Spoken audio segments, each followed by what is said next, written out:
In the course of the last few months, people around the world had to stay at home for days on end. As I'm in the same situation, I was thinking a lot about the different shapes and spaces around us, which we have been confined to.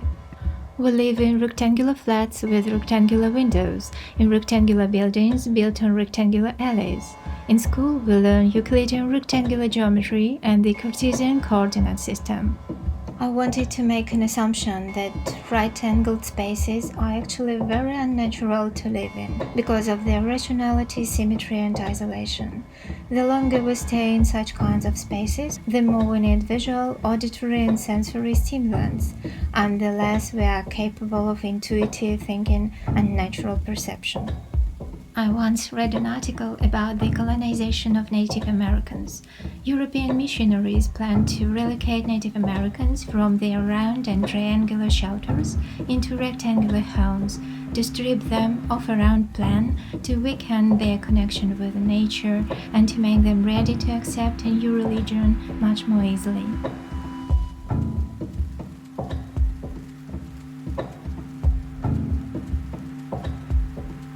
Through my research, I tried to find rectangular shapes in nature.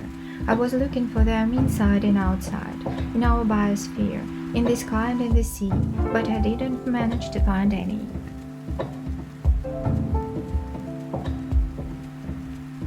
Vernadsky, a naturalist academic, said, "The morphology of living organisms is dominated by curved lines and curved surfaces."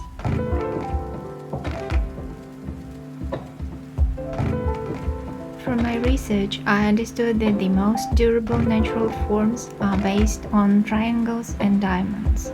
But among the variety of curvilinear shapes in nature, the most common is a teardrop or a bulb shape.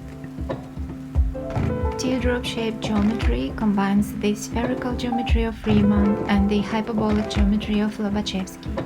It allows the object to concentrate its energy in areas with a positive Gaussian curvature and actively exchange it with the external environment in areas with negative curvature. Much less energy is needed to maintain the shape of a drop than a cube shape. This way, nature spends its energy very rationally.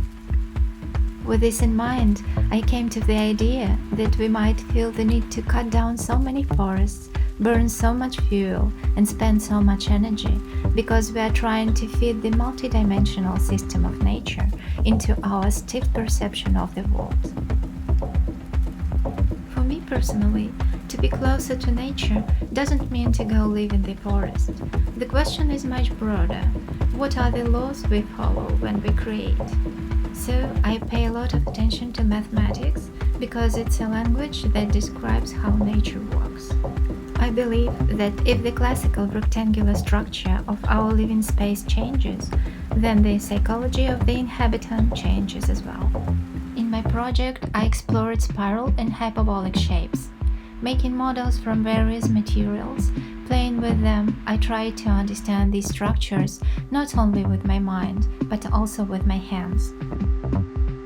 Here is what I realized based on the outcomes of my experimentation. The form must be mobile, changing and morphing like all living things. It must develop from itself, form from form, function from function, like a living cell. Structure should be light, transparent, and inexpensive, without solid borders and dogmas. Objects based on curved geometry resemble plants. Exploring natural technologies, I found a large number of spirals. They are a good basis for many functional designs. Such type of structure is difficult to break, but it's easy to transform it if necessary. For joining parts together, nature often uses techniques that resemble weaving and knots, rather than welding, for example. I experimented a lot with knots and options for weaving. Some results are shown in the video. Following the fractal principle of natural constructions, we could use the unique sequence of our genetic code to create personalized products such as clothing, homes, and social spaces.